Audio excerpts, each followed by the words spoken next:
सेवी स्कूल नेमत अली कैंपस में रिजल्ट डे पे वालिदैन के साथ मीटिंग का एहतमाम किया गया।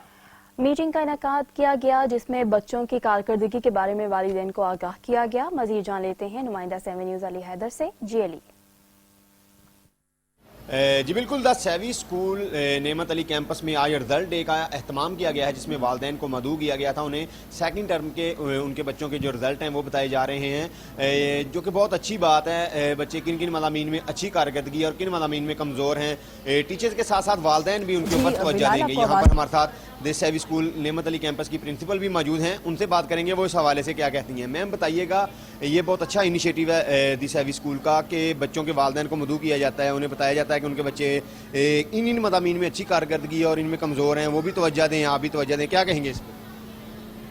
जी ज़ाहिर है कि ये पेरेंट टीचर मीटिंग जो है ये हमारे बच्चे की जो ग्रोथ होती है, personal growth and academic growth, दोनों के लिए ज़रूरी है कि उसके बीच में हम बच्चों को, पेरेंट्स को इनवाइट, जितना भी सेटअप होता है पीटीएम हम लोग करते ही इसलिए ताकि बच्चों को, पेरेंट्स को हम बता सकें कि अपनी जो उनकी कारकर्दगी जहाँ पर उनकी सही जा रही है नहीं जा रही है। और इसमें मुझे लगता है कि पेरेंट्स को ज़रूर इसमें आना चाहिए सो दैट कि हम उनके साथ डिस्कस कर सकें। सिर्फ ये कि टीचर्स तो ज़्यादा एफर्ट कर ही रही होती हैं जो कुछ भी, लेकिन उसमें पेरेंट्स का कोऑपरेट करना बहुत ज़्यादा ज़रूरी होता है। ठीक है, बिल्कुल, जैसा कि आपने सुना, इनका कहना है कि पेरेंट्स को भी यहाँ पीटीएम में आना चाहिए ताकि टीचर्स जो हैं वो तो तवज्जो दे ही रही हैं बच्चों के ऊपर, और साथ में पेरेंट्स अगर देंगे, कोऑपरेट करेंगे तो उनका बच्चा जो है वो इससे भी बेहतरीन